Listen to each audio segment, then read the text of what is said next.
Hey guys, this is Jonathan from HEXplorers. We are going to be playing the Sands of Shurax today. This is going to be a fun game. I've got everything placed out on the board here. What I'm going to do is shuffle all of my decks, and then we will look at the heroes that I've selected to play during this game, and then we'll get right into it.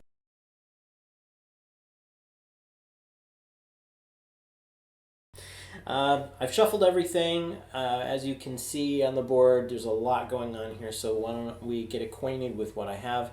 I have all of our tokens, our power-up cards, our crystal towers. These are the three hex locations that will be placed by the Ravager as he takes over the world. I have the lower bar here that shows the Caravan Master cards, the Caravan Event cards, the space to play Caravan events, and then mutation cards. These mutations are gained if we go into these irradiated places that the Ravager has destroyed. On the top of your screen here, you're going to see all of the four quadrants, and this is where all of the city-states are. So we have city-state 1, 2, 3, and 4, all on this side of the map. At the very end, the right-hand side, you're going to take a look at our circumstance bar. And I haven't flipped any circumstances over. I'll do that in a moment. I do have the peril deck out. So what I'm going to do is, if we roll a hex on the circumstance, we will go ahead and pull a card from the peril deck. I've also got out all of our living card content, so we will play through that if it triggers. As you may or may not know, the living card content, it comes with a little instructions card, and it shows you how to play with this content. In fact, you can play with it at the onset, so you can trigger one of these living card campaigns. If you wanted to just play that way, you don't have to wait until it shows up in the card deck. So that is an option that you have. Okay, so I've gone through, I've shown you parts of the board. Let's look at over here. So on the bottom side of your video here, you're going to see the hex tiles, and then the hot tiles, the hex tiles, and then the four mission cards. And then on this side here, I have my heroes. Now, what I plan on doing is I'm going to be pausing this at several points during this game, and I'm going to save what my heroes look like, and I'm going to put them on the left side of the screen. That way you can see in a little bit better quality what the heroes look like. They won't necessarily be updated. They're just going to be JPEG images. I don't have an extra camera that I can use to get you live feed of the hero cards as we're playing. But at least you'll be able to see what they are and what they look like and what my stats might be. Okay, so let's take a look at our heroes. I've selected 3 heroes to play during this game. Now I'm using content from both the expansion, be using the traits, as well as the exclusive races. And I'm also using the aspects that appear in the hero chest. So without further ado, let's take a look. We've got Hamanu. He is a Thurgist, Bestial Pridekin Merchant.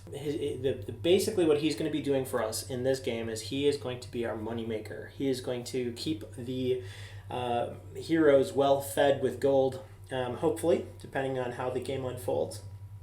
And I'm not sure if I'm going to have him leave the party yet. It's a little bit premature to that. For that, we'll see as we play the game, how we want to have him play. But we do have that option to have him stick around in the city-states if we want him to. Okay, the next hero that we have is a Metabolic Entomorph Takreen. Dervish. Okay, so our Dervish is a Takreen. He has the Entomorph aspect, and that is basically like an insect-like. It really ports well with the Takreen race, which is already a mantis race. And he's metabolic. The metabolic, coupled with all the other things that are kind of going on here, it allows you to use one less food if you fail your survival roll during the skill phase. So, being that the Takreen and Entomorph paired together, they have a 5 food rating. So my Takreen is massive, and she's a Dervish. So, her name is Krita. All right, then we have, last but not least, we have an otherworldly elemental Gnoll Artificer. Now, the elemental aspect is going to allow us to heal a little bit of energy. I believe that's, we have the ability to heal energy. We have an Artificer in the group, and that is basically a role that excels at outfitting the group with gear upgrades. So I'm hoping that the merchant can funnel money into the Artificer's hands, who can then keep our party well fed with equipment.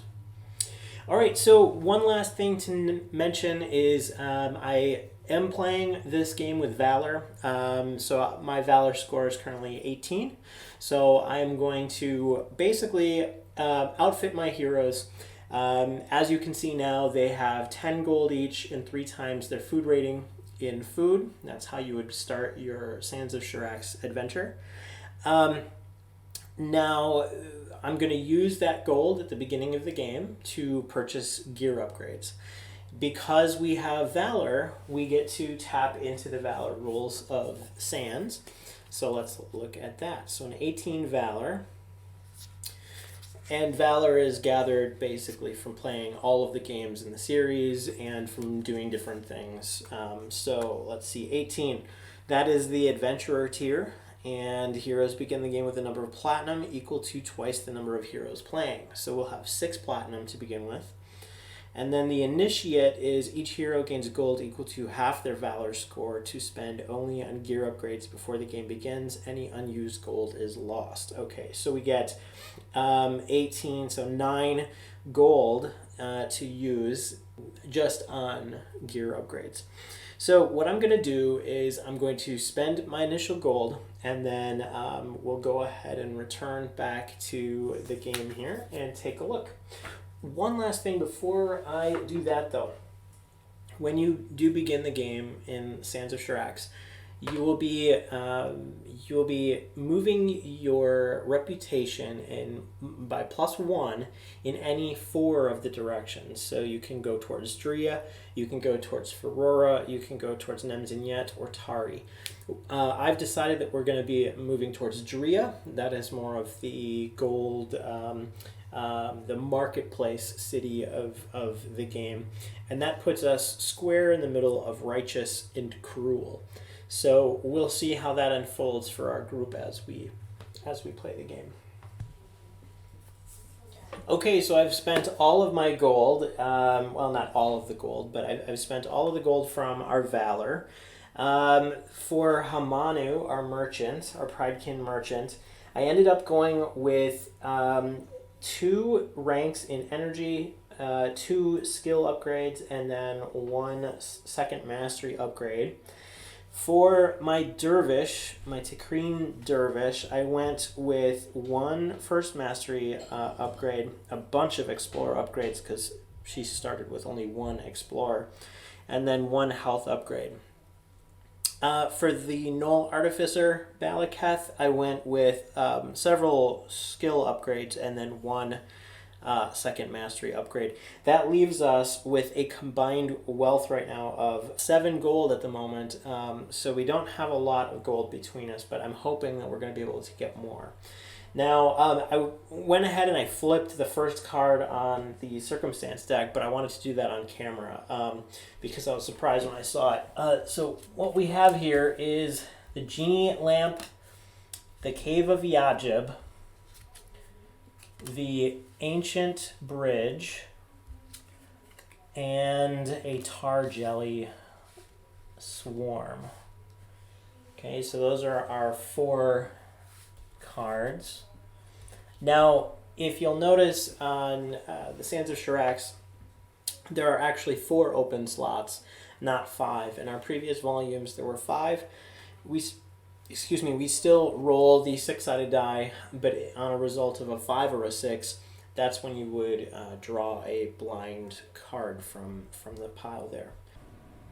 Okay, I think we're ready to get started. Before we do, I just wanted to show you the miniatures we're going to be using, just to give you a little bit of a larger view. So we have a Gnoll in the group, and I just so happen to have a bunch of Gnolls from the last Reaper Kickstarter that I backed several years ago. They actually just had a new Reaper Miniatures just had a new Kickstarter with a bunch of extra models. So anyway, I painted this guy. This is our Gnoll, Balaketh the Artificer. He's going to represent our hero. And then I don't really have a Pridekin model, so that would be like a lion man, but I do have a merchant, and I did paint him. So we're going to be using him as our merchant if he leaves the group. So I'm going to just put him on the side here.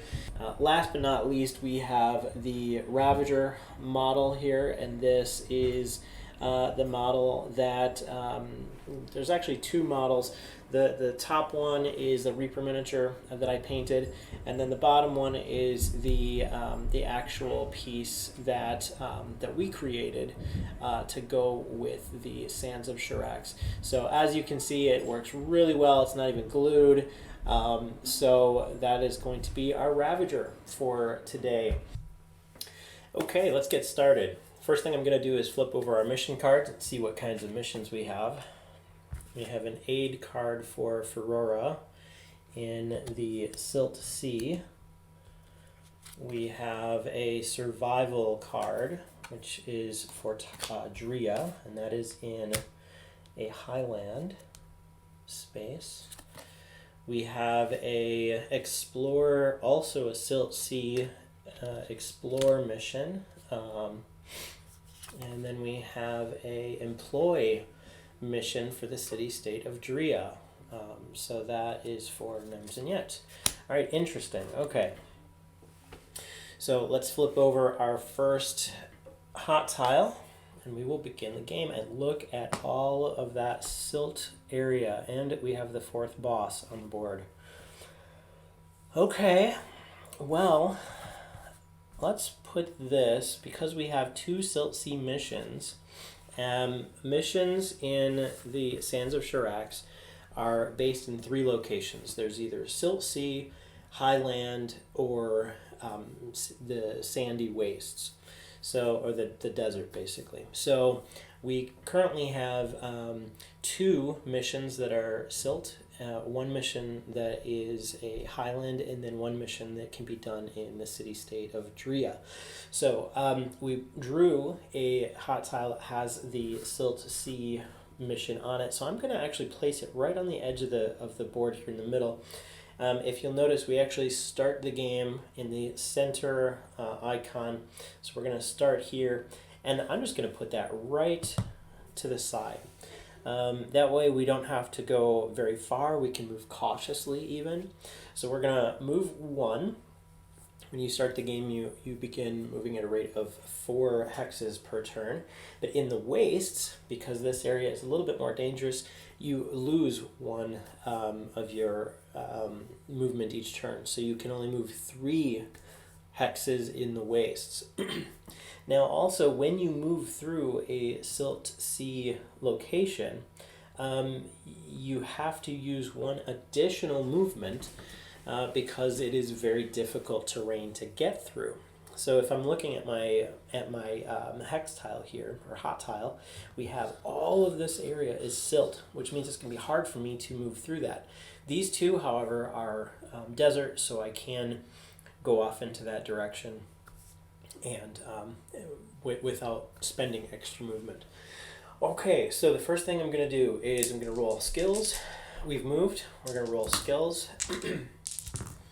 for all 3 of our guys here. Made it.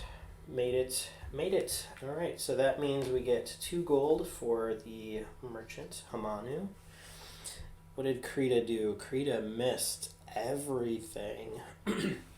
So she needs to spend 5 food. Now, the other thing that happens in the wastes, this is the middle section of the game, it's very hot, and even if you make your survival roll, you still need to consume at least 1 food if your food rating is 1 or higher. So, and regardless, if my heroes make their survival rolls, they still need to eat 1 food. So I'm going to do that for Hamanu. Krita just went down to by 5. And then what do we have for our Gnoll Balaketh? We have a fail on navigates. We have he's found a little bit of treasure, made his gold roll, and then he also made his survival roll, which is really good. Okay, now, if you fail a survival roll during the skill phase, consume 1 less food per rank. Now, Takreen is metabolic. Her rank in metabolic is 0, so she doesn't actually get to use that just yet.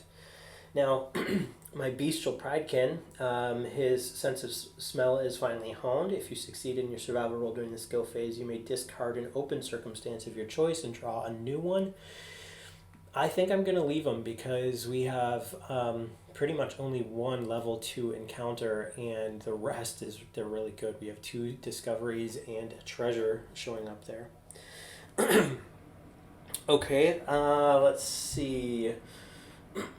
Anything else? I think everything else is good.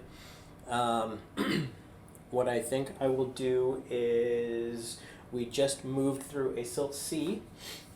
So that means we have the ability to possibly find Philo the Giant, which is a legendary character. Roll a 10-sided die each time you pass through a Silt Sea hex. If you roll a hex, you gain this ally. So let's roll, and if we get a hex, oh my god. Did you guys see that? That's a hex. On the first round of the game, on the first turn of the game, we've moved through a Silt Sea hex. And we have, I can't believe that happened. We find Philo the Giant. Now, Philo the Giant, he's a legendary character, obviously. I said that already. He's going to stay with us throughout this journey. Let's take a look at what he can do here. So, his health is 26, his energy is 8. He has 3 abilities usable during combat. I can't believe I rolled that hex. Alright, so Veteran Gladiator. Philo may roll stat tests during the event phase. His abilities are each considered to be rank 4. And his skills are each considered to be rank 2. Philo's mutation. Philo's food rating is 6, but his mutation allows him to live without food. Each game turn you may give Philo 6 units of food. That's a lot. If you do, boost the damage he deals and increase his ability and skill ranks by 4 until the end of the turn. Well, that's pretty great. He's a huge asset to us. But he doesn't need to consume food, which is also very good, because I feel like food is going to be a hard thing to come by. Alright, so we have Philo the Giant on the first round of the game. Wow. Alright. And we are on a mission location. So when you're on a mission location, you're going to we're first going to roll for a circumstance. I'll roll a d6 here. And it's a hex. That's a peril card. Remember how I said if we roll a hex, we're going to draw from the peril deck. Okay, let's see what it is. Curse. Cursed Kismet. Impervious. Remnants are appearing harder and more jagged, making them nearly impossible to break. For the remainder of the game, anytime the heroes harvest Ravager crystals on a remnant, one hero rolls an attack stat test with a +1 penalty to the roll for each Cursed Kismet card in play. If they fail, the group harvests 1 less crystal. So this is just going to make it a little bit harder for us to harvest crystals. And there's a final combat bonus when we attack the Ravager. Heroes attacking the Ravager who fail to deal damage suffer 1 energy damage for each cursed card in play. So this is going to be hard on us as we move forward. It's just going to make it that we might gain less Ravager crystals. Okay, so that was really interesting on our first game turn. The next thing we're going to do is we're going to pick which of the two missions we want to do. Okay, let's look at the Tari mission. A contingent of Emperor Noko's men have disappeared in the Silt Sea. The Tarians have asked you to locate them. If you succeed, you find they've been surrounded by a horde of silt eels. The creatures have already killed several Tarians. Alright, so it's going to require one of us to make that explore check. We have Philo, so he can roll stat checks during the event phase for us. So we actually have 4 heroes who can try, 3 heroes and the legendary. Now there's an optional opposite reputation. So if we did this for the Tarians, we would go down in our reputation toward cruel. But there's an opposite reputation. You find them huddled on a small island in the silt. They are nearly out of food, and their slaves have been neglected. In order to save the officers, instead of saving the cruel soldiers, leave them to perish. Draw a power-up and give its bonus to the group. Wow, okay, so we can either do what we're doing for the Tarians, and upon a critical success, we get a +1 to our attack rank, or we can work for the good folk of Ferrora and get an extra power-up upon a crit success. Let's do that. Alright, so we're going to roll our Explorer, and only one of us needs to get it. Merchant Hamanu. He fails with a 10. Okay. The Takreen Dervish Krita, she fails with an 8. Our Gnoll Balaketh needs a 4 or less. Can he do it? And he rolls a hex, and that is a crit success. Balaketh, our Artificer.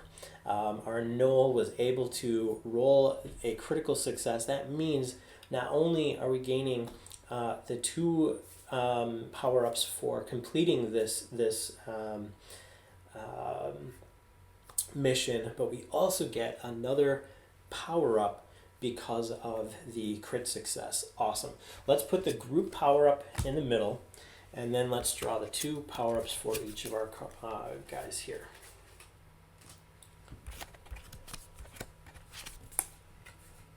Oh, we have an evolve. And another evolve. And favorite opponent. You've gained. Alright, so let me take a look at these. So, a couple of things. When you gain power-ups in Sands of Shurax, you may notice 2 different types of ribbons. One is a stash ribbon, and one is a purity ribbon. Now, stash ribbons allow you to hold on to the cards and gain their bonus a little later in the game. For every stash card that you gain, you're going to roll a 4-sided die. And if you gain a hex, all of the cards that you are stashing, you're turning in, you are going to get a +1 rank to each of those cards. So for instance, if I stash my stash cards and I choose to gain them, let's say when I have 4, I get to roll 4 of these dice, and if any one of them is a hex, then all of the cards get a +1. So it's kind of a way for you to gain the bonus a little later. So I think I'm going to do that. I'm going to put my power-up card here with the stash, and I'm gonna roll that later. He did get a navigate and explore +1, so I'm going to increase that and that. All right, and then I'm going to, let's see the stash. I think I'm going to just do the same thing for Krita. I'm going to hold on to that for now and just get organized, put these in the same spot here. Okay, the evolve. So your mutations are growing stronger. This power-up becomes a copy of one mutation you have and a +4 to energy. If you do not have a mutation, keep this card and gain its benefit the next time you gain one. So Krita has an evolve card that's going to give +4 to energy. That's amazing because mutations will actually take away your energy as you gain mutations. So that is another one I'm going to hold on to. She doesn't get that bonus just yet. Okay. Same thing over here for Balaketh. We have an evolve. Your mutations are growing stronger. This power-up becomes a copy of one mutation you have. Or, so now this is an or instead of an and. Or, if you do not have a mutation, gain the bonus below instead. So that's awesome. We're going to gain the +2 to First Mastery, increasing Balaketh's Enhancifier ability. Mastery, I should say. Okay, now the other one for Balaketh is favorite opponent. You gained a heightened skill against each of your favorite opponents +1 die. When rolling favorite opponent damage, roll the pyramid along with the 6-sided die. Both dice explode on a result of a hex. The effects of this card may stack with itself. So I'm just going to draw, to the best of my ability, a triangle here on the favorite opponent sheet for my Artificer. And that way we will know that we get to roll the pyramid along with his other d6. Wow, that was awesome. Now, not only do we get the bonuses for that card, but we are performing a card for Tari. We would have gotten extra gold for doing that mission had our reputation been down a little bit into cruel. Currently we're not. We're currently just a little bit over to the right into toward Drea. We would need to be down a little bit. Now because we have done the optional reputation and increase toward to Ferrora, we're going to go up 1 notch and our reputation will fall right there. Alright, so we are done with that mission. I'm just going to put that on the bottom of the deck here, and then I will flip over the next card. Okay, so that is the end of what we would do in this round. Actually, what we're also going to do is flip over that group power up, and as you can see, that is a +2 health and energy. Wow. This has been an amazing first turn of the game.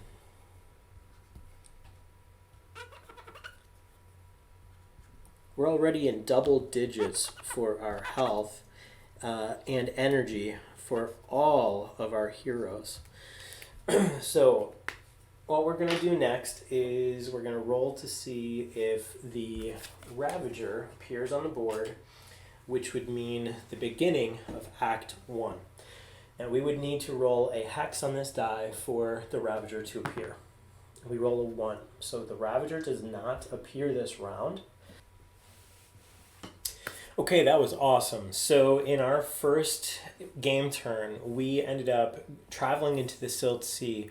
We found the Tarian officers huddled on an island, surrounded by silt eels. We were able to successfully navigate our way through, only to find a gigantic ally, Philo the Giant. Sure, he's maybe a little less on the bright side, but he decided to come and help our group. Together we were able to strand the Tarians, the evil Tarians who had left their prisoners basically starve. And we are now continuing our journey. We were cursed. We found the impervious cursed fate card, and that is basically making the crystals that are forming off of the Ravager quite strong. That means we're going to be harvesting a little less. All right, let's jump into our next turn. So we are going to continue moving. Now, we could move to the fourth boss, and you know, we actually are doing quite well. We've got exclusive races. That would be a great way for us to get some power really early on, and it would show a boss fight too. So why don't we do that? We're gonna move one forward, and we'll place a hex tile on the, a hex token on top of the location that we had done our mission. That is complete. So we are going to move once, one hex, that is moving cautiously. We're going to roll all 3 of our dice.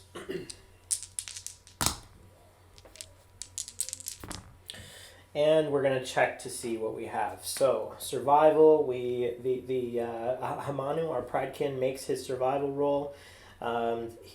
We are still inside the wastes, so we will still eat 1 food. We make our navigate.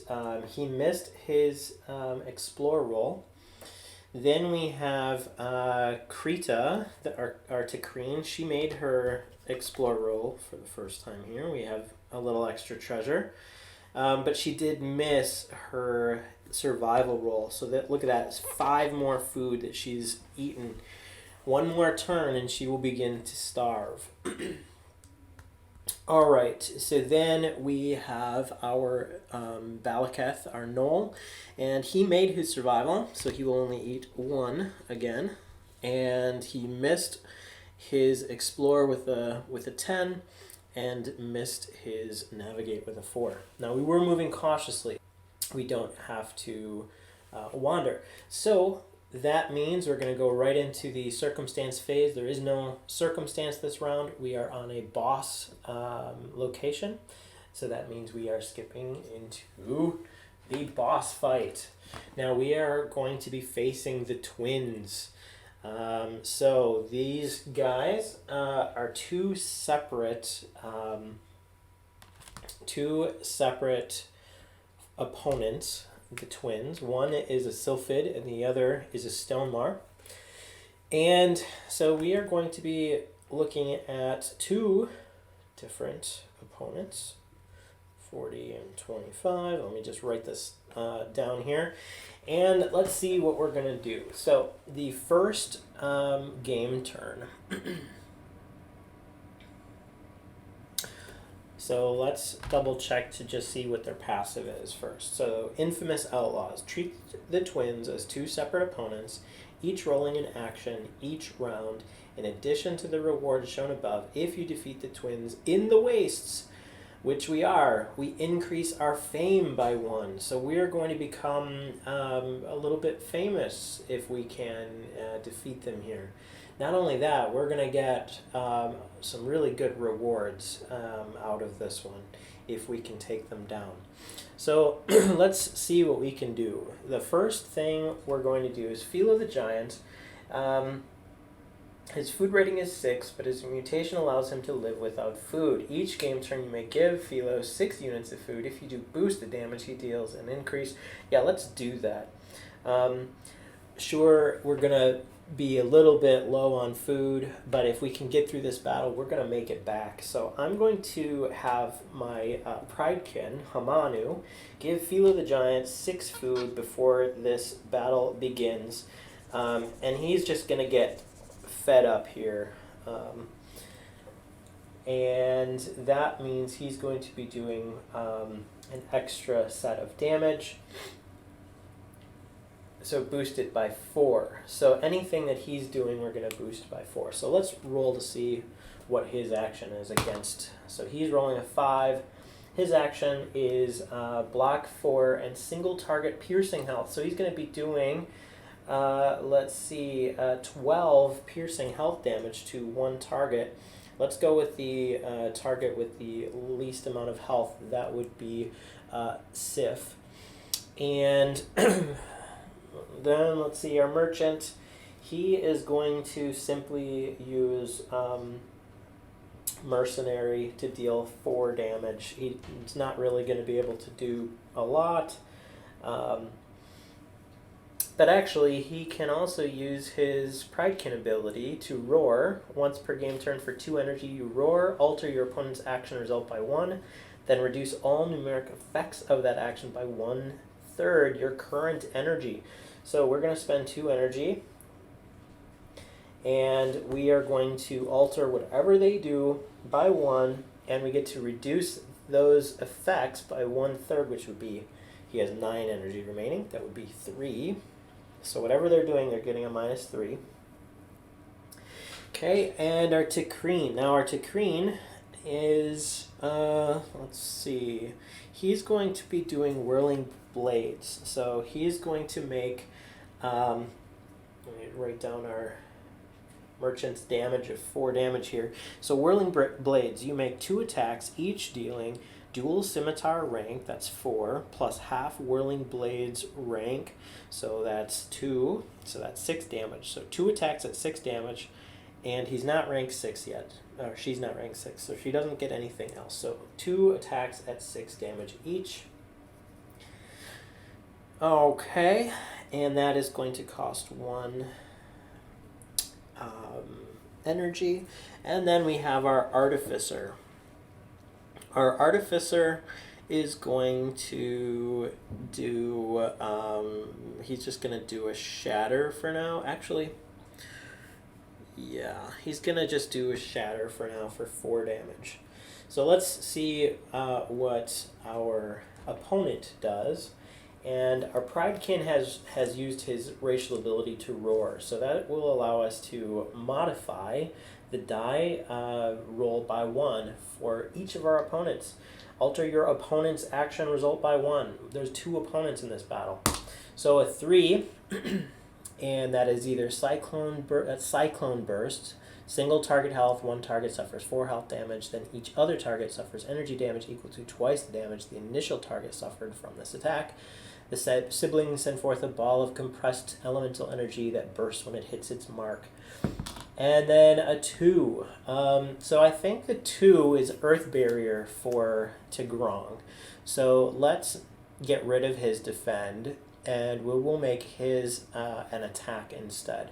Single target health, 1 target suffers 5 health damage. If the target suffers any of this damage, they gain a +3 penalty to their target die next round. So we have a -3 to whatever action effect they're doing. So let's resolve Sif's Cyclone Burst first. She did 4 health damage to 1 target. -3, that's only 1 health damage. So let's go ahead and roll our target dice here. Philo gets a Hex. The Pridekin gets a 10. Dervish gets a 9. And the Artificer gets a 3. So that would mean that the Pridekin is the target for that effect. He is going to take 1 damage, bringing him down to 11. And that resolves Sif's turn. Tigrong is doing the air down strike. Single target health. 1 target suffers 5 health damage. If the target suffers any, they gain a +3 penalty. So minus the 3 that our Pridekin has done, and that is 2 damage to one of our allies here. So let's see. Philo rolls another Hex. He is just not going to get damage this turn. The Merchant rolls a 2. We have a 6 for our Dervish, and we have a 5. So the Dervish is going to get hit this round.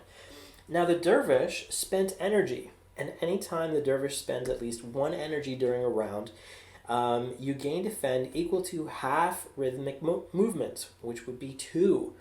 Now, his attack was dealing 3 damage, so she only takes 1, bringing her down to 11. So if we tally up the damage here, we have 12. 12 is 24 plus 8, so that's 32. Leaving Sif with only 3 health remaining in that first round. Okay, round 2. So this round, Philo still has his +4, so let's see what he does. So he is going to do another, exactly what he did last turn, which was 12 damage. So let's have him do that to Grong. And our merchant will do 4 damage to Sif, hopefully destroying her. Okay, so our dervish is going to use whirling blades. You make 2 attacks, just the same thing that we did last turn. So we will have her hit both of her attacks onto Grong, bringing him down again by 6 and 6, and that will reduce her energy a little. Balaketh will also just do a 4 damage attack against Grong. Let's see what they do. So Sif rolls a 3 again. Cyclone Burst. She's going to do the same thing. Oh, you know what? I didn't resolve the energy damage. Single target health. He had taken 1. Everyone else would have taken 2 energy damage from her last attack. So that would have gone down 7 and 10 and 11. Okay, so we resolved that from last turn. Now Grong is going to roll, and he gets a hex, and he's doing a sandstorm. Group health. Each target suffers 3 piercing damage and rolls a stat test against the ability they are using this round. Size matters. If the test fails, they suffer 4 energy damage. And if they're energetic, targets who fail also become surrounded. So each target suffers 3 piercing damage.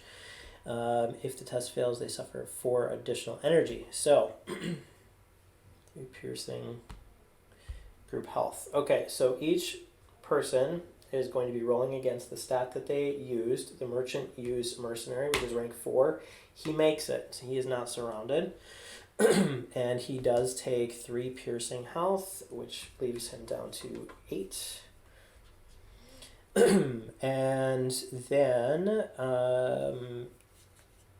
let's see, our dervish is using whirling blades, so that's a rank 5, and she rolled a 6. So she actually is going to take not only the 3 damage, she does have her defend up for 2. That is piercing. Yes, 3 piercing damage. So the defend won't help her here. So that's 8. And then the it looks like the energetic effect occurs. She becomes surrounded. And surrounded targets suffer 2 piercing health damage at the beginning of the declaration phase of each round. So she's going to take another 2 at the beginning of the next turn. And she also suffers 4 energy damage. Now that is not piercing, so she will only suffer 2 because of her defend, leaving her with 8 health and 8 energy remaining. Okay, to resolve Balaketh, Balaketh used his Shatter ability as attack, and that is a rank 4. So we roll a 7 there, so he misses that. So he is also going to take 3 piercing damage, leaving him at 9 health, and then he will also take, 4 energy damage, so leaving him at 7 energy. And he is also surrounded. So the dervish and the artificer are caught up in this gigantic sandstorm that Grong has produced. Okay, so we've done a sandstorm. Now let's do the cyclone burst from Sif. Single target health, 1 target suffers 4 health damage, then each other target suffers energy damage equal to twice the amount. So let's roll for our target's Philo. He gets a 10. Let's see. We have an 8 for the merchant. We have a 9 for the dervish. And we have a 3 for the artificer. The giant is going to be taking the brunt of this one. And he is suffering 4 health damage. And everyone else is going to be taking 8 energy damage. Whoa. And suffers energy damage equal to twice the damage the initial target suffered. Okay, so, oh, he's blocking this turn though. He blocks 4, so he would be suffering 0. Oh, Philo blocked the damage. He would, if he not had he not had the block in this attack, all of our other heroes would have taken 8 energy damage, which would have been crippling. Look, that would have left us. We have 7, 8, and 7. That would have left us with 0 energy left. So that does not occur. Now, Sif is destroyed. Our merchant Homanu, our Pridekin, has taken her out completely. And that leaves us with the damage to be resolved to Grong. So let's take a look. 12 and 6 and 6 is 24, and 4 is 28. Leaving him with 14 left to go. 14 health left, and let's see what happens next. Okay, so Philo the Giant is going to make his attack, and that is a 3, so he's doing dual target unyielding health. So he's going to hit the same target because there's only one target left. Unyielding means that you can select the same target more than once. So he is going to hit this guy for 9 damage and another 9 damage. Gosh, I think we could probably, all of us, just defend and see what happens next. So let's roll for, we're going to all defend. We're going to roll for the twins once more. We roll a 2. The twins give each other cover. They each defend 5 this round. If the other sibling isn't dealt damage, boost their damage by 2 next round. All right, so an energetic plus 4 to their defend value. Oh no, he is energetic. Well, let's see. Energetic. He used 5. He is energetic, so his defend value is 8, meaning he's only suffered 2 damage this round. That drops him down to 12 health remaining. Let's see what happens next. Philo the Giant rolls a 2 this time, so that is another 9 damage and 9 damage. Same thing, I think we're going to, don't think we're going to roll 2 2s in a row. Let's hope not. Now, Grong had a boost to his damage from last round, so he is going to be getting a plus 2 damage to what he's doing here, and he rolls a 3. Stone Shatter. Single target health, 1 target suffers, this will be 4 plus 2 is 6. Then each other target suffers energy damage equal to twice that amount. So let's roll for targets. 9 for Philo, 2 for the merchant, 8 for Krita, and 5. All right, so the giant is again targeted by Grong. Now, Grong is dead. The outlaw, the Stone Mar outlaw, has perished. Philo is going to take, he's suffering 6 health damage, and he suffered a little bit before, so he's actually down to 18 health and 8 energy. And he suffered 6. That means all the rest of our heroes are going to suffer 12 energy damage. Now, hired guard Hamanu has his hired guards protecting him for 4. He's still going to take 8, which drops him down to 0. And the Dervish, she has rhythmic movements going, and that is a -4. So she also is suffering 8. She goes down to 0 energy. Balaketh has only 2 for salvage plating, so he loses all of his energy. Our heroes are left with 0 energy. The battle is over. Now check it out. We get 4 extra platinum. We are 1/10 of the way done with beating this game, the platinum route. So that is, if we wanted to continue to gather platinum, we have a pretty healthy start on the second turn of the game. So we have 10 platinum. Let's see. Each hero is going to get 5 gold, 2 power-ups, and 8 food.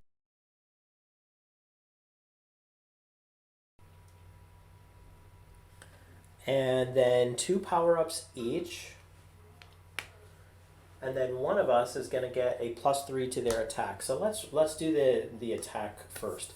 Now the single target rewards, those are rolled just as you would roll for a target dice. So let's roll for the merchant first. We get a 7. The Dervish, we get a hex.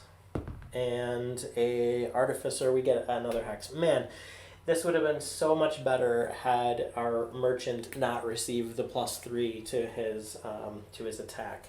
This would have been much better had we been able to give someone else that. Oh well. Okay, then we have weighted dice. So weighted dice goes to the next highest. Now we had 2 hexes rolled, so we'll re-roll the Dervish and the Artificer. Dervish rolls a 7. Artificer rolls a 7. Hex and hex, oh my gosh.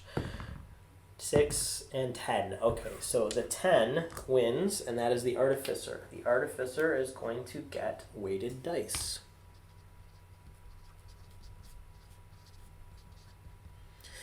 Okay. So, Otherworldly does not go off. That was not a spirit or undead opponent. Artificer, however, you gain favored opponent with any opponent type you've defeated more than once.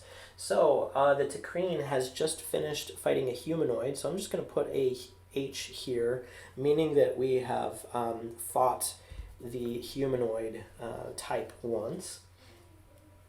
HU, that way we know it's a humanoid, not a horde. Okay, and now we have 2 power cards coming to each of our heroes. Let's put this away. Oh, and we get 1 fame. Let's write that down before we forget that. So we are currently at recognized. People are starting to hear about us, our exploits. We just took out the famous outlaws, the twins. So let's see what we have here. I'll just put these out on the table so you guys can see.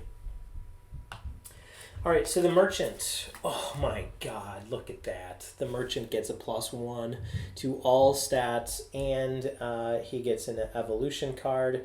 My gosh, the merchant really came through on this one. This is a pretty good round for the merchant. So let's just update him here.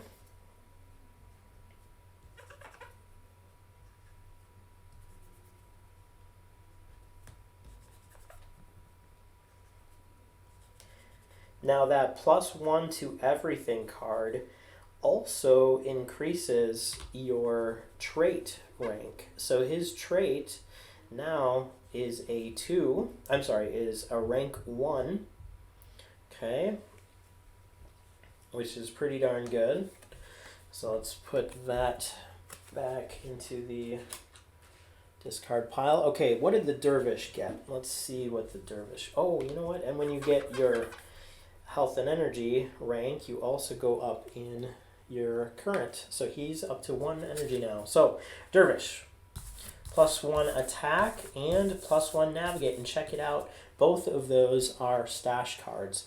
I'm going to hold on to them. I don't need them quite yet. And then I will roll that stash die when we get a few more. Because I want all of those to be a +2.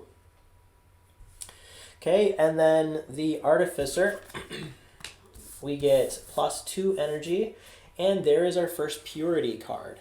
So Purity is that second ribbon that I was talking about. And Purity, what happens there is it gives you a +1 to whatever is on the card if you do not have any mutations. So the Artificer does not have any mutations. That becomes a +3 to energy. So that's awesome.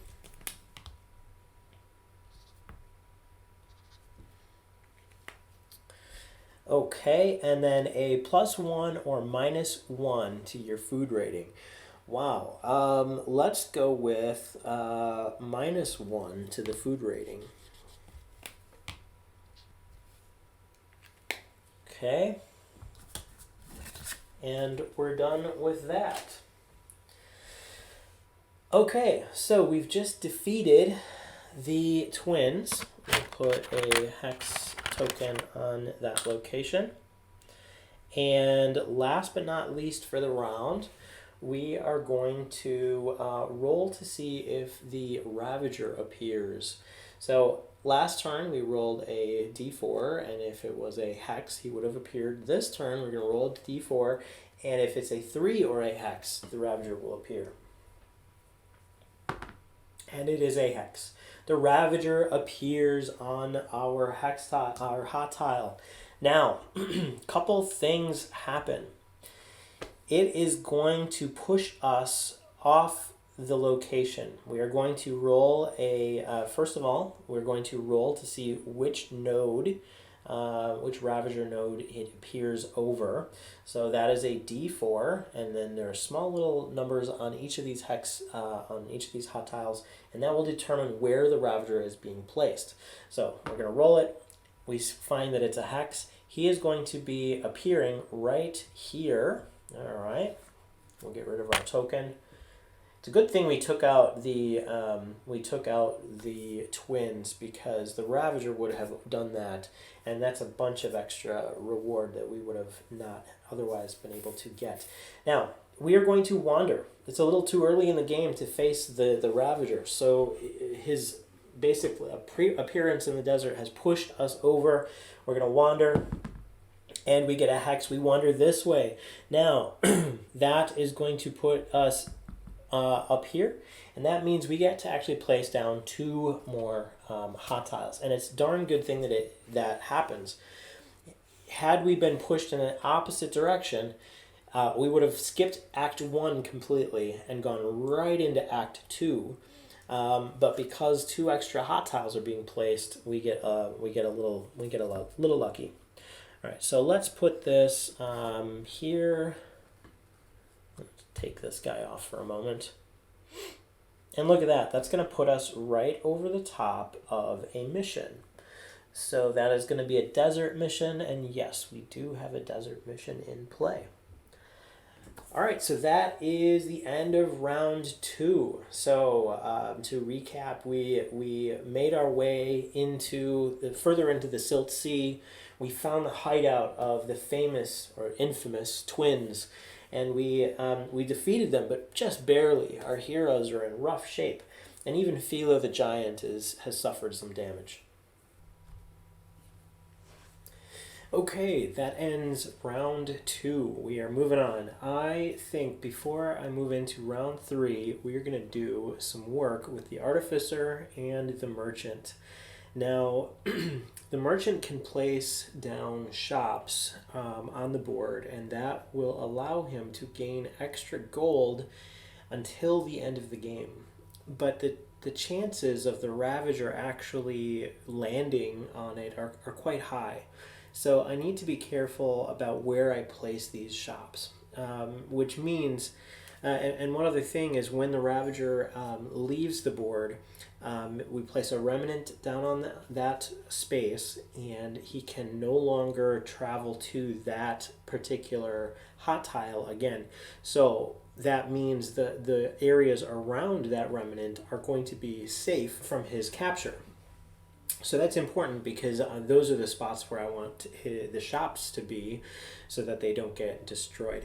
But the Artificer can spend money outside of combat to create gear upgrades, to create his power beacons, which is a healing item.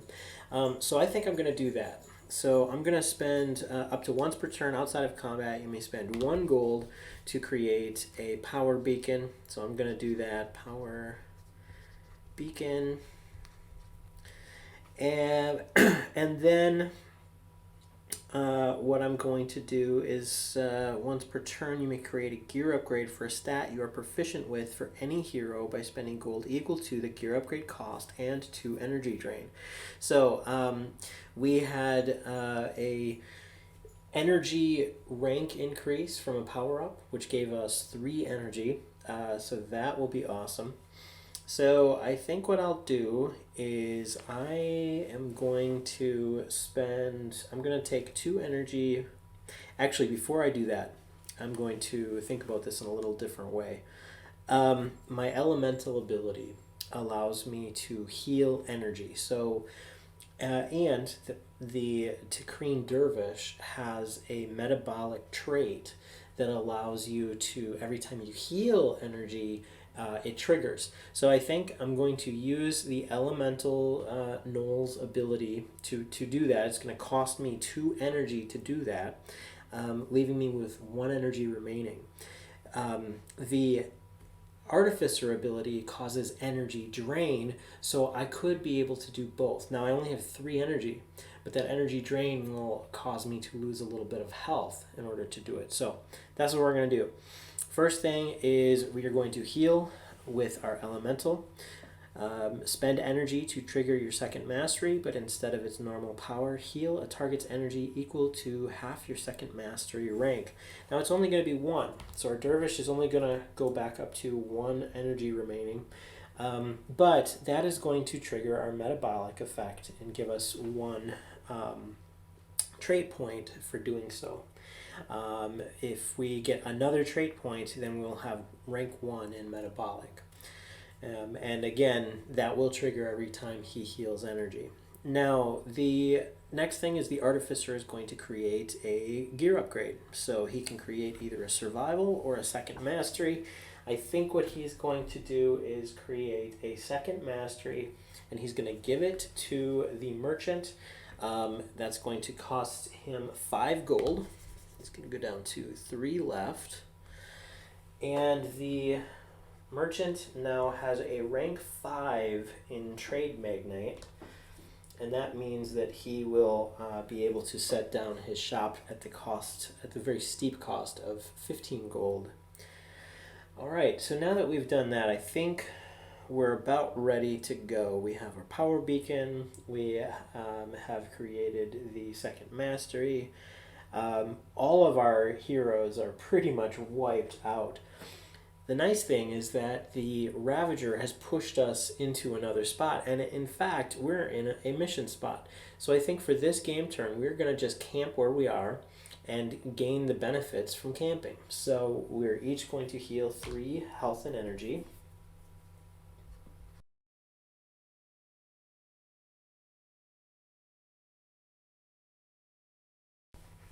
Okay, finished healing. The giant, Feel of the Giant, is also healed because he is a escort in our band of heroes. Now is the skill phase.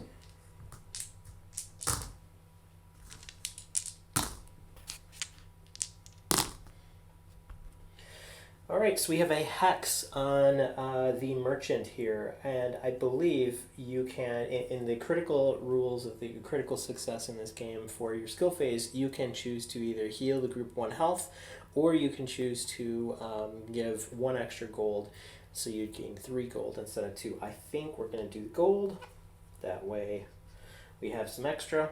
He failed his survival this time, and he failed his navigate as well. Now, navigate isn't too big of a deal in this case because we haven't moved anywhere, but he is going to spend 4 of his food. Okay, then we have our Dervish. Fail, fail, fail all the way around. And the Dervish is losing, again, 5 food.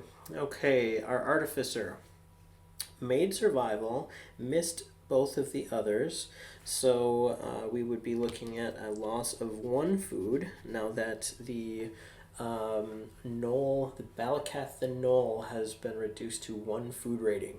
So I imagine him as very kind of gaunt. All right, so we've done our skill phase. Let's do our circumstance. Let's see what happens. 2, and that is the Ancient Bridge. The ancient bridge of Bastupen was once the only way to cross the great Akam River. The highway was used by the kings of old, and a dwarven city is rumored to lie somewhere at its base. Now covered by the dunes, Kismet has blessed you with fortune. You've located it. Place the ancient bridge location token on this hex. Whenever you camp in this location, each hero rolls all skill dice during the event phase. If any hero gains at least 1 critical success, the group gains 4 platinum.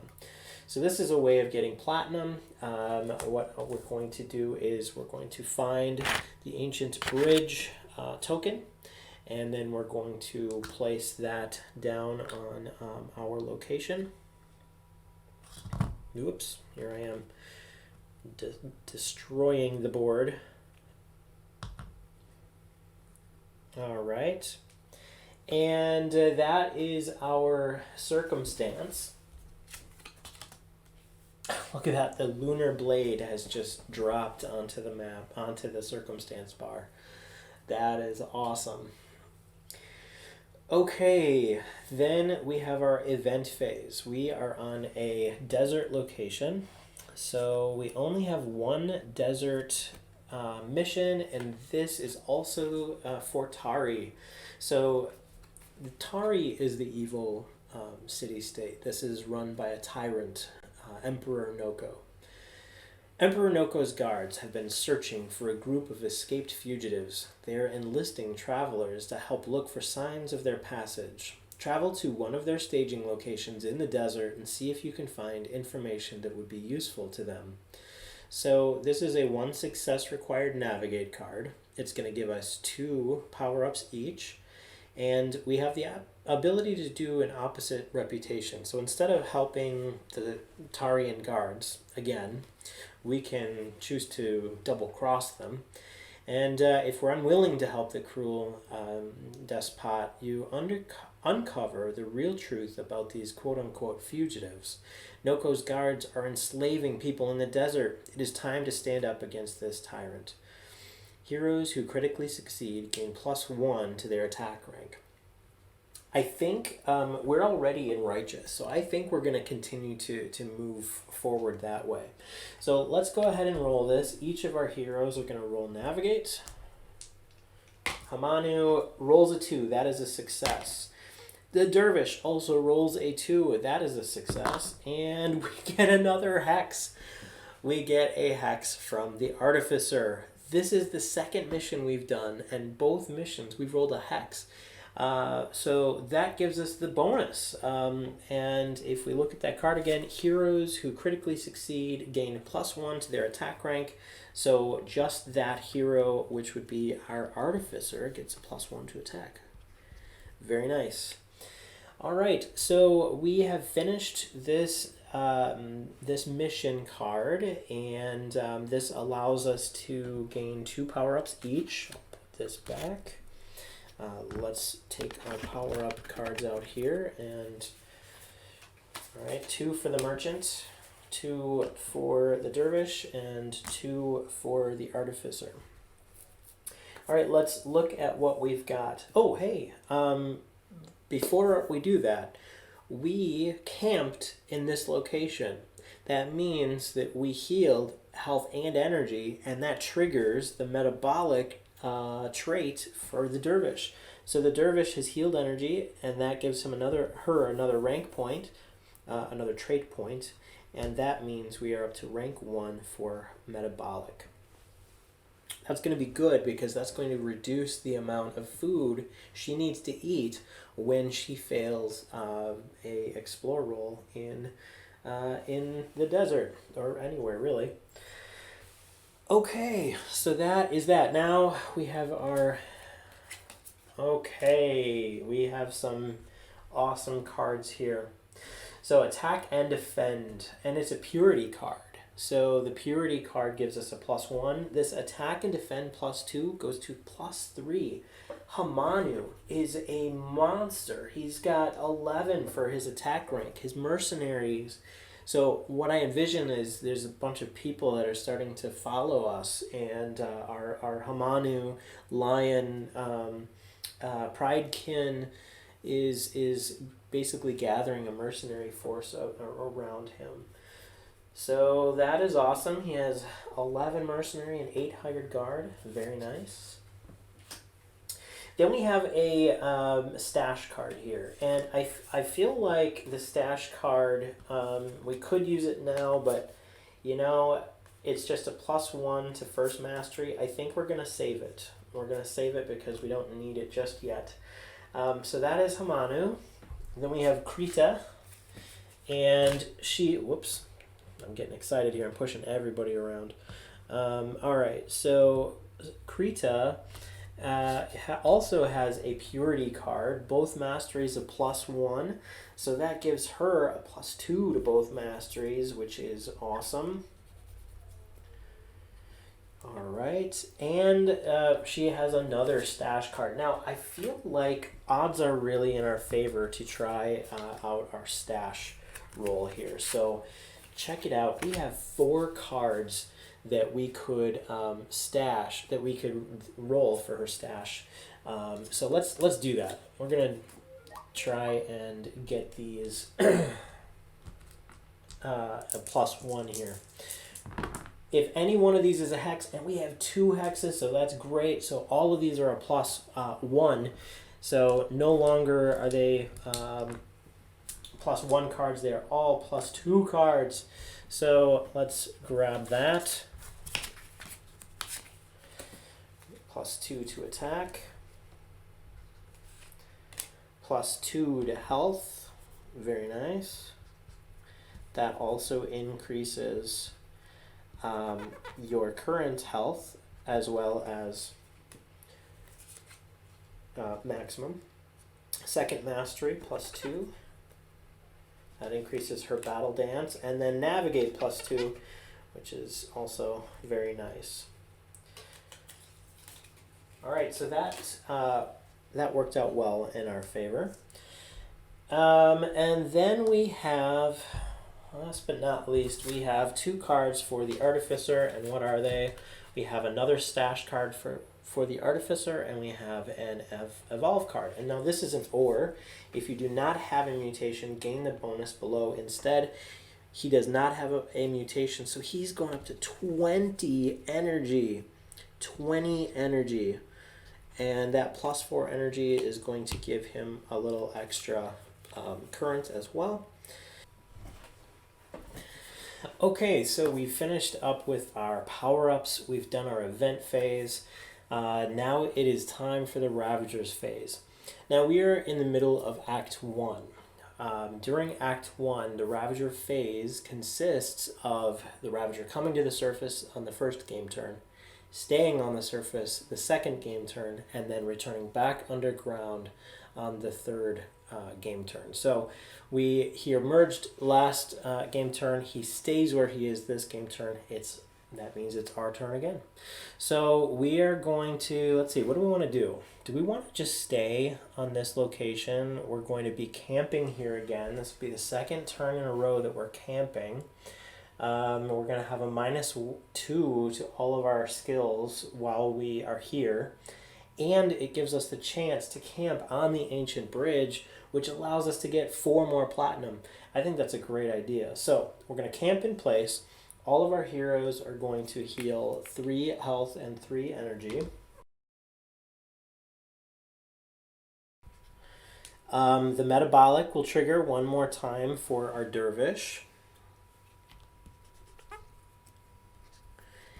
And just like that, we have we've gotten back to all of our health, as well as, well, Philo has a little left, so he's at 24 out of 26. Okay, so we've done our healing. That's our movement phase. We're going to do our skill phase. So let's do that.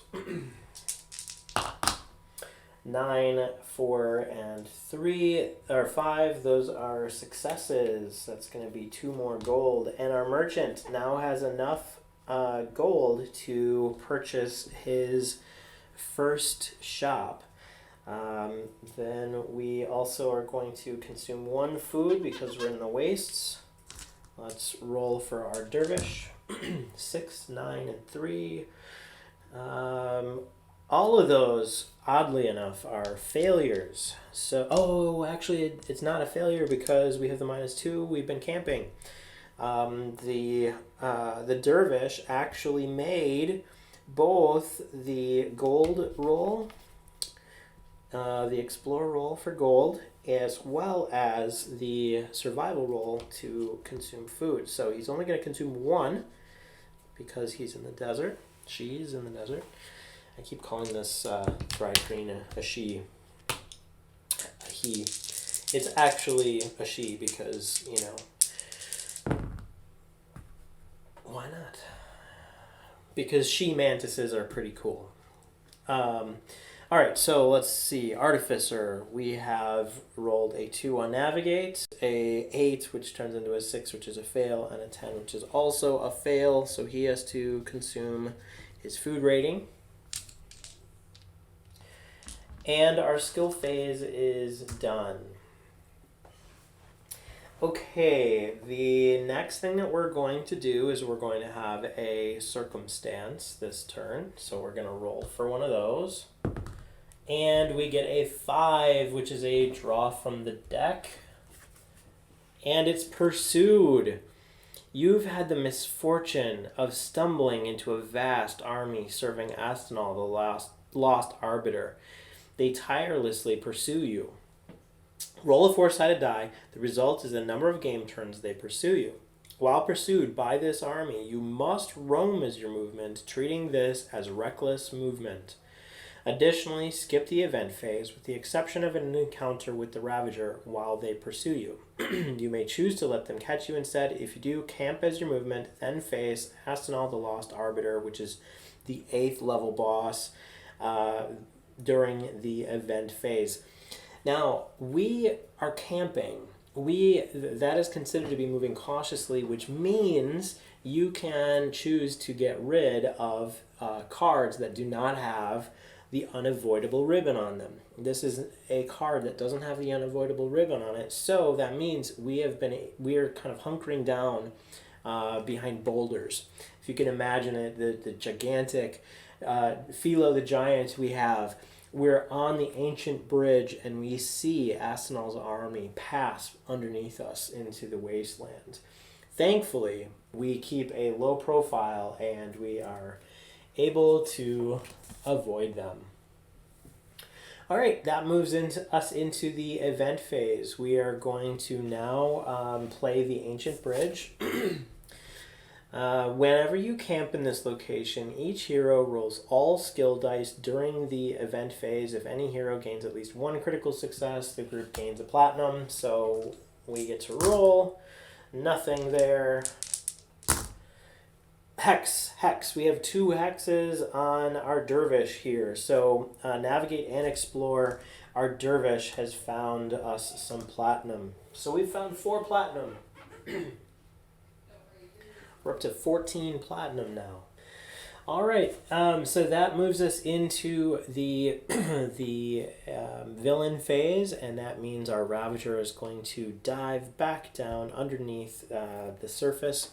Before the end of the game turn, we are going to do something more. I'm going to place our first remnant on the board. And if you guys will remember, you actually place one of these power-up tokens on top of the remnant in the wastes. Only in the wastes. If a remnant occurs over here, is placed over here, you do not place the power-up token on there. What this is basically signifying is that if we were to return to this location, not only will we get some Ravager crystals, but we may also become irradiated and gain mutations. And we will gain a power-up. Okay, so that is the end of that round, that game turn. We're gonna jump right into the next one. Before we do, I wanted to do the power beacon. We now have 2 power beacons. And do we want to have him take some energy drain and purchase another gear upgrade? Yeah, let's do that. So we're going to spend, I'm going to have the merchant spend 6 gold. Sure, he had enough to make his shop. He's going to spend 6 gold to increase this trade magnate mastery up to a 16. That means it's going to drop the cost of creating his shops a little bit. Right, and the next thing we're going to do, he's going to take some damage. And he's vulnerable, so anytime you suffer energy drain, you increase it by 2. Takes a little bit more. Ooh, that is tough. Okay. All right, so the next thing that we're going to do is we are going to, let's camp here one more time, because what it's going to allow us to do is it'll allow us to figure out where the Ravager is going to place his next remnant, and that means we'll know where we can place our, or do we want to move here and just do it? Maybe we'll do that.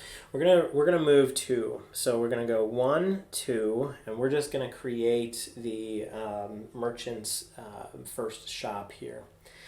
So the movement phase is done. We're not camping. We're going to roll our skills. Merchant gets a hex on survival.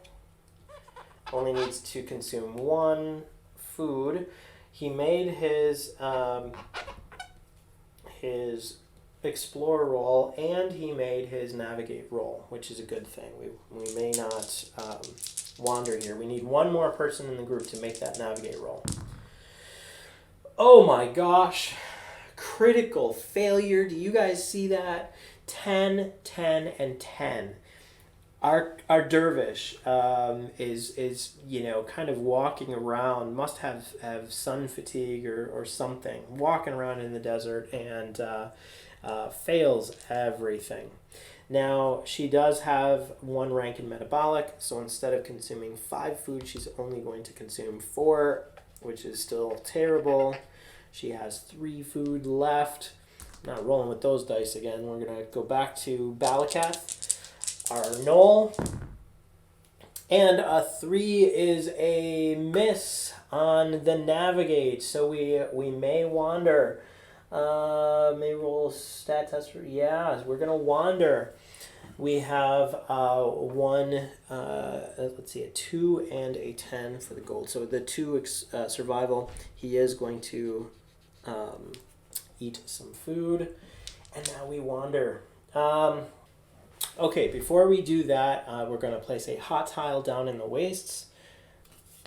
And check it out, we have access to a caravan, which is going to allow us to go on a caravan journey if we end up taking it.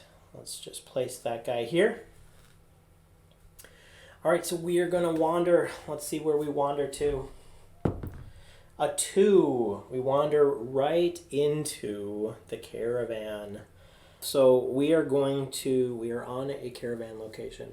The next thing we do is we are going to flip over the caravan master, and we get Sarth Venomclaw. The Wastes. Sarth Venomclaw is a young Sleeth who has recently made quite the name for himself. Mistaken for a Naga from a faraway land, his mutation left him completely legless. He has explored much of the desert, but has a thirst to see it all, to witness its secrets. Venomclaw has little in common with normal travelers, often preferring the company of outcasts and mutants. One thing is certain, he knows the lay of the land and can get travelers into and out of the wastes. His special, you reveal a new hot tile after ooh, this is pretty good. Reveal a new hot tile after every other caravan event is resolved. The group may pause the caravan journey to interact with a hex of their choice there. Sarth becomes an escort using his current vitals and attacks each round for 7 health damage. Play through the circumstance and event phases, then resume the caravan journey. Sarth leaves the group if the caravan journey ends prematurely. And so we would get a gear upgrade if he's alive, 2 gear upgrades if he's alive and at full health, and a extra power up if he doesn't take any damage during the caravan journey. Okay, so he does have a bribe of 1, so we could very easily bribe him to take us where we want to go. When you draw your first caravan master, or any caravan master, you're going to roll the pyramid, and you're going to place that number, it's a hex, you're going to place that pyramid right on top of the caravan master. That is going to tell us where he's going. He's currently headed to Nemzinyet, which is the city that is a hex. So if we wanted to, we could continue to go there. We don't necessarily have to. We have the ability to bribe him by spending 1 gold per hero. But guess what? Our merchant has an 8 rank in hired guard. We can very, very easily roll a stat test against his defend, and that will also allow us to bribe the Caravan Master. It will reduce the total amount of gold owed for getting us there. So we have a party of 3 heroes. It would cost us 3 gold to bribe. It would reduce it by 8 if we were successful. So that means we can go anywhere we want on the board, and we get to play through Sarth's cards here. So I think we're going to do that. All right, so let me just kind of take a look here. I don't think we have anything else that we're going to do before that. We've already created the second power beacon. That was last turn. We could create another one. Why don't we create another one just to have it? And I'm going to have it come out of the Dervish's gold. So we'll take 1 gold away, and we're going to give it to the Artificer so that he can create another power beacon. Okay, so, and let's take a look. Item costs are only at a +1. So I think I'm also going to purchase 2 poultices, and just to have them on hand. That way we have a little bit extra. We have a way to heal some energy. Poultice times 2. And that will come out of, that'll be 4 gold total. So I'll take that out of the Dervish's gold as well. Okay, now that we've spent some gold, we can do our caravan journey. Now, we have currently 3 heroes in the group, and that means there are 2 slots for our caravan events that are open. And there are, I believe it's two slots that can be opened on with draw more card events. So first of all, we're going to place these cards down one at a time, just 2 of them, and then we're going to flip it over. All right, Stony Barrens. So massive boulders and field of stone, as far as the eye can see, is making your journey much more cumbersome. Health damage dealt by this caravan event is non-lethal. Any hero who rolls a critical success locates a living rope. If the group already possesses a living rope, gain another living rope. So that is a really nice item that we might be able to find here. Now, this is, his special says, reveal a new hot tile after every other caravan event is resolved. So we first have to go through this one, then we go through the second one, and then we get to place another hot tile on the board. Okay, so basically what we're going to do is we're going to decide who all is going to work on this caravan event. The energy drain is 3 + 1 per hero, so that's energy drain of 6. I'm just going to write that down on my Dervish's card here. If we look at the Stony Barrens card, it has the health icon and it has the explore icon. What that means is we could roll against either of those 2 stats. Now, we also see that Sarth Venomclaw has a three stat bonuses. He has a survival bonus, an explore bonus, and a first mastery bonus. And so he will provide us with a -2 to those stats. So we see that it matches, the explore matches. So we're going to have a -2 to our explore roll. And we're going to have a regular no change to the Stony Barrens roll. Now, for each hero who is participating, you're going to roll the 2 different dice, the stat tests, and you're going to see what happens. This is during the event phase, so Philo the Giant can also roll for us if we wanted him to. But I don't think this is going to be too much of a problem. I think what we're going to do is we're going to have our merchant Hamanu help with the Stony Barrens. He's possibly crossed the desert several times. His health is 13. His Explorer is 7. So I feel like we're going to have a good chance at reducing it. We're going to try it first. So blue is his health value of 13. And we get a 7, that is a success. And we get a 7 for Explorer, that is also a success. Successes are going to reduce by 2 each. So our 6 damaging card is going to go down to 2 damage total.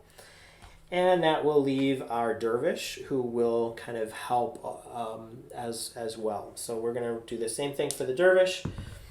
And we get a 6 for health, and that will take care of the rest of that damage.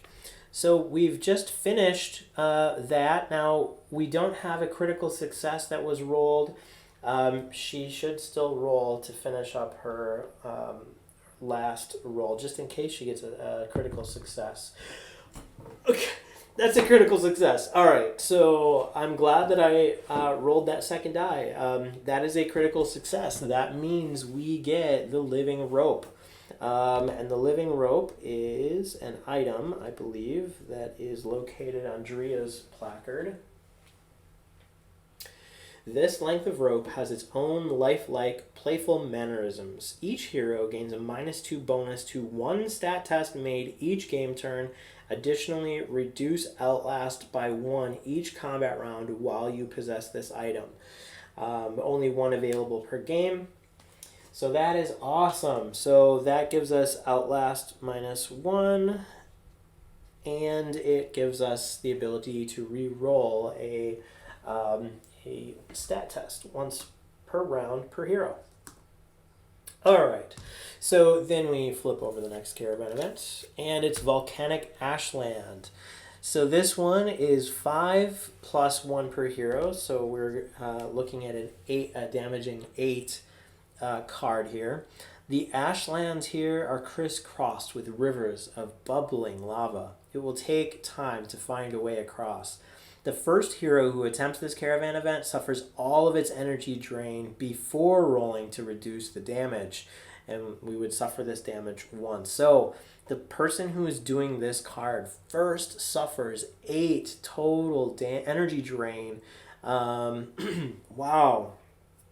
I think I'm going to have our Takreen is going to attempt helping with this card first.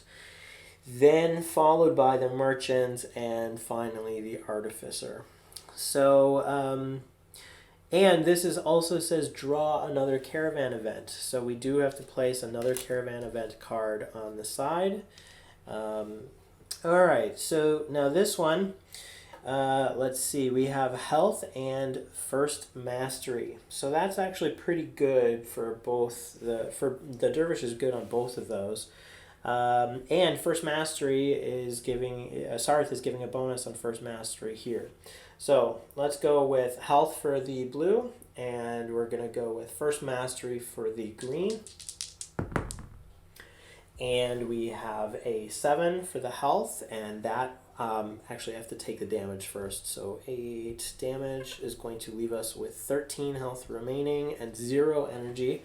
So if you can imagine, our Takreen is basically traveling very gingerly across this lava field, trying to find a way for our caravan.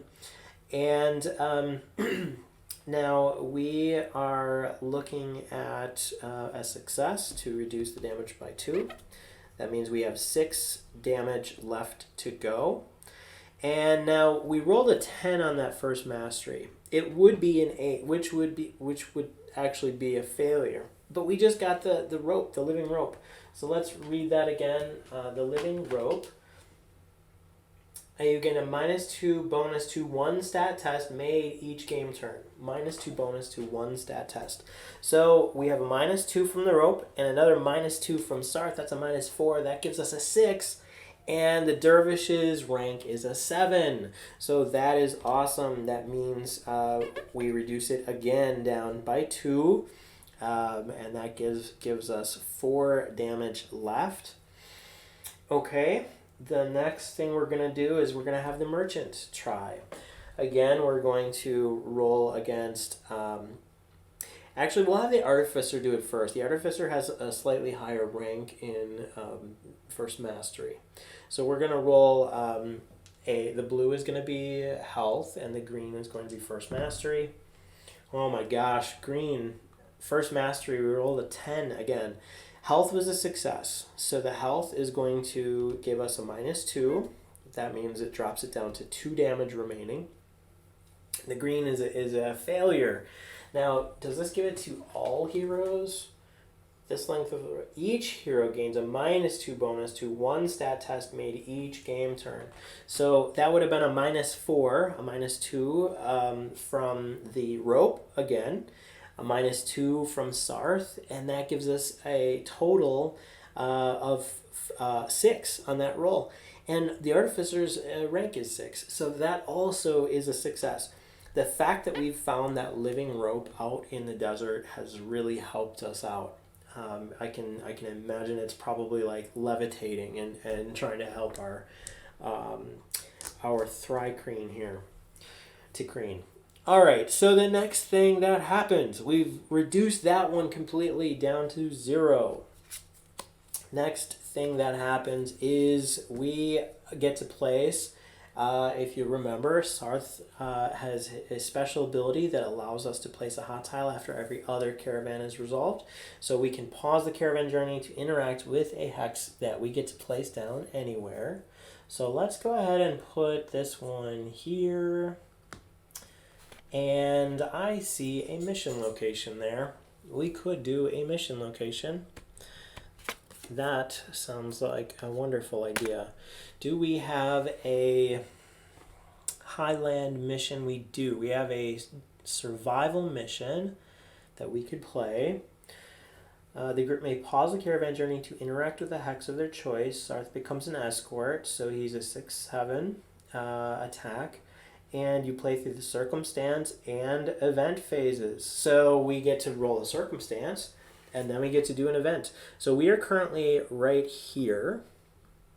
Okay. And we are going to roll a circumstance. And we roll a 1. We are facing a tar jelly. A magical nature swarm. Now, this should be fairly easy because we have someone who can do damage against swarms, against Outlast. The Artificer can use their Shatter ability, their basic attack, to straight up deal Outlast damage. And we also have the Living Rope, which is a -1 to Outlast. What else? We have the Entomorph. When facing an opponent with Outlast, you may roll a 10-sided die as your action for the round. If the result is equal to or less than your current energy, yikes, my current energy is 0, so that's not going to work. But we would reduce the Outlast by 1. Okay, so I think I know what we're going to do here. We're going to attack the tar jelly. We would get 1 spell component per hero. I'll get out the battle mat. And this is 6 plus 1 per hero, so we are looking at 6, 7, 8, 9 Outlast. And the first thing we're going to do is we will have the Artificer just straight up reduce the Outlast by 2. So there's that. We have our rope by 1. We have the Dervish and the Merchant who will be rolling Explore. And yeah, it looks like Philo can grapple with a non-horde, non-swarm, so he can't grapple the tar jelly swarm, unfortunately. All right, so we're going to roll our Explorer here. 6 is a success, and Krita, that's a 2, and that is a success. Okay, so we have 2 successes, and that's going to reduce it by another 2. And then at the end of the round, it will reduce itself by 1. And let's see what the tar jelly does. They roll a 2, so those who fail suffer 4 piercing energy drain and must choose a different action next round. So the only ones who have failed are Philo, the giant here, and the Artificer. So the Artificer has 1 health, 1 energy. That goes down to 0, and then he suffers 3 more health because it's energy drain. Anytime you suffer energy damage, increase it by 2. He suffers 2 more because of that darn elemental power that he has. And then we have we have Philo's damage to resolve. And these 2 made it. So those who fail suffer 4 piercing energy drain. They have made it. That leaves us with 2, 4, 5, 6. So it has 3 Outlast remaining. 3 Outlast remaining. The Artificer is going to use Shatter once more, and we will have our 2 Merchant and Dervish also use their Explore one more time to try and destroy this swarm. They both fail this time. All right, and that gives us our last round with the Tar Jelly. 4 piercing energy drain to be resolved on all of our opponents, all of our heroes, I should say, this time around.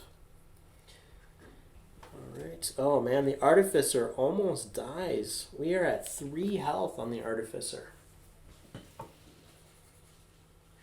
16 health on Philo.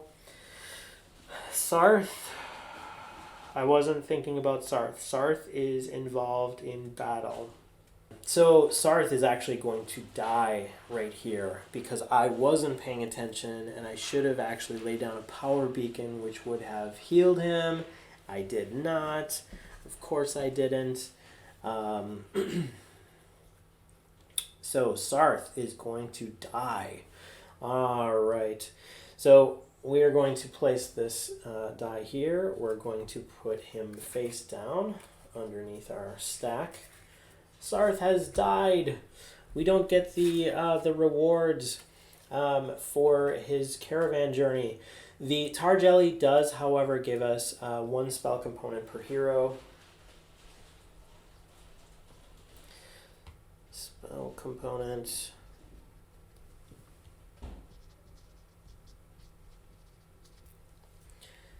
All right, so I should have been paying a little bit more attention to our escort, Sarth Venomclaw. He was basically overtaken by the Tar Jellies. He just did not survive. Play through the circumstance and event phases, then resume the caravan journey. So he has died, but we still get to play our mission, and then we finish the caravan journey. So we have a survival mission here. Dreans are constantly negotiating, and sometimes this can end badly for them. One curious case involves a merchant who is left to starve to death on the top of this plateau. He's likely still alive, but won't be for long. See if you can help him down before he does. So we'll gain a poultice and a King's Elixir if we get a critical success. Now, if we wanted to, we could go again the Dreans and work for the crafty Nemzanese. It turns out this particular merchant is known to lie and cheat his way to success. The Hanta want him for their own reasons. Help them detain him. So critical success, you increase this reputation reward by 1 and gain 3 food. We do need the food. Well, Balaketh has quite a bit. Let's go ahead and just work for the Dreans. So we're going to roll survival, and we're going to try and help this merchant who's stuck on a cliff. Hamanu, the Pridekin, is going to roll first, and of course he rolls a hex. I don't know if you guys can see that. I'll try and roll here from now on.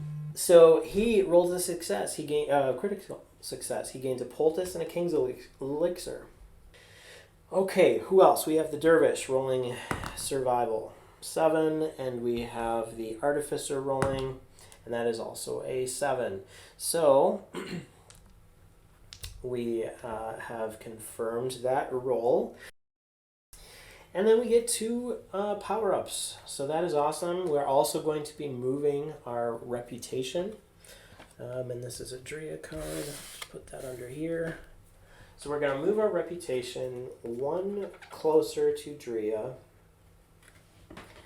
And finally, where are those power-ups? Let's grab those. So 1, 2, 1, 2, 1, 2. And first we have Hamanu, and he has a attack and defend purity card, and another evolve, which is an ore. So if you do not have a mutation, you gain the bonus below instead. So he does not have a mutation, and that purity, oh my god, the +2 to attack and to defend again.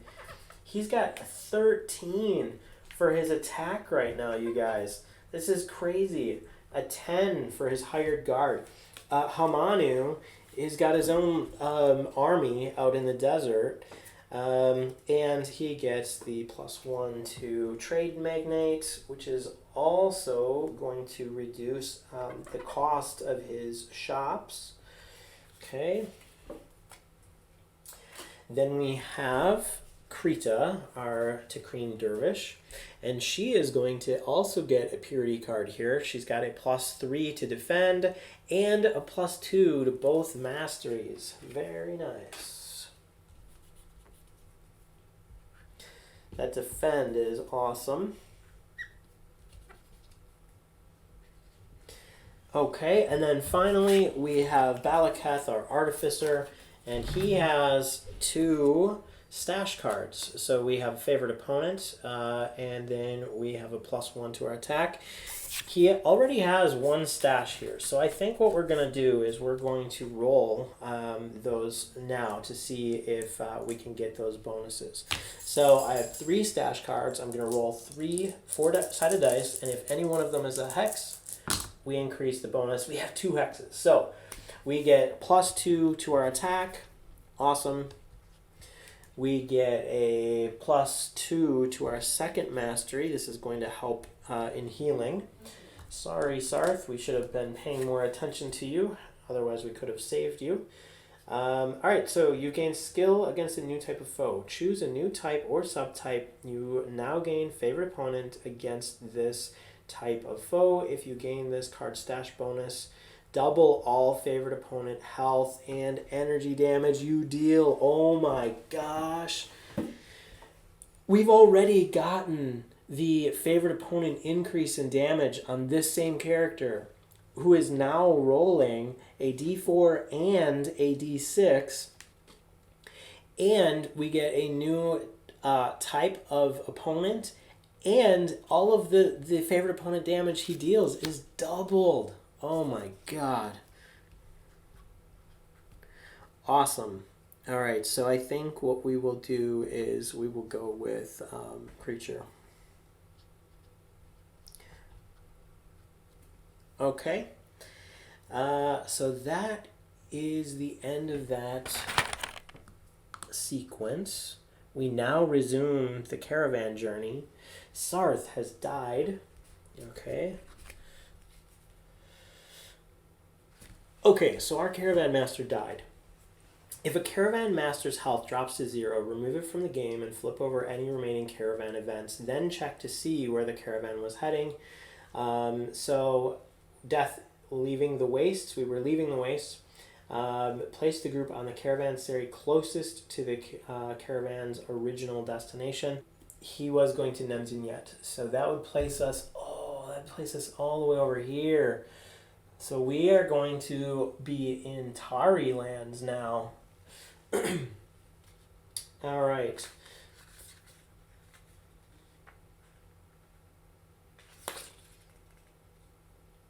Okay, and then we still have to go through and do the food requirement. So we have 1, 2, 3, 4, 5 food that we each need to consume. So that's going to leave Hamanu with only 1 food remaining.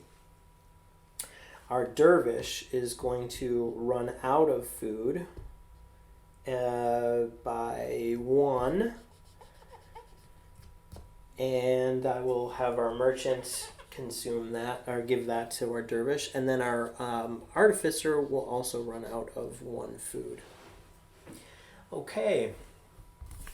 So that has placed us all the way over here. What we're going to do is we're going to do the villain phase next.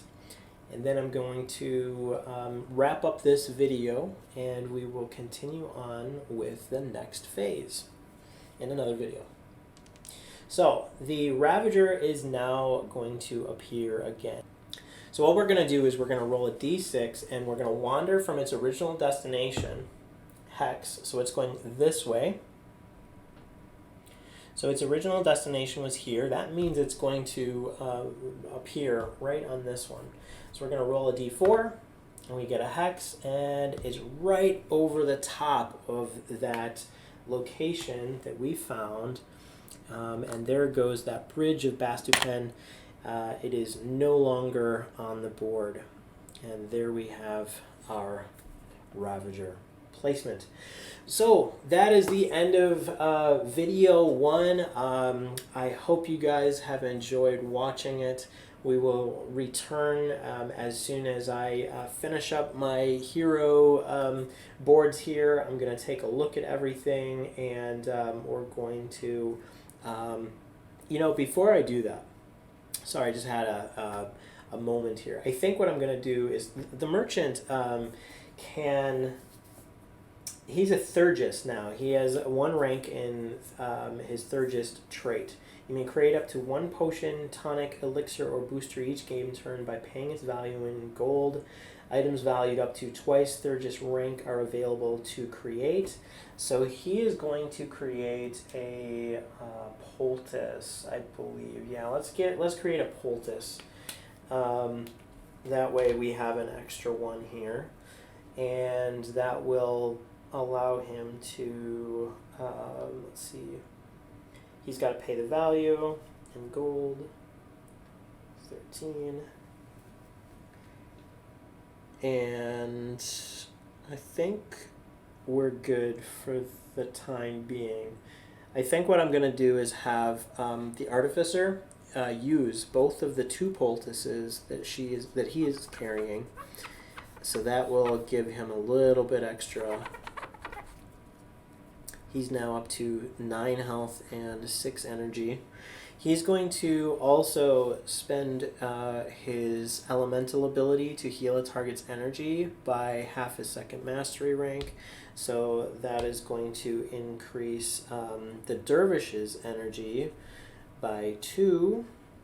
And that will mean that the Dervish has a 2nd trait point in Metabolic, which means the Dervish's trait goes up to rank 2.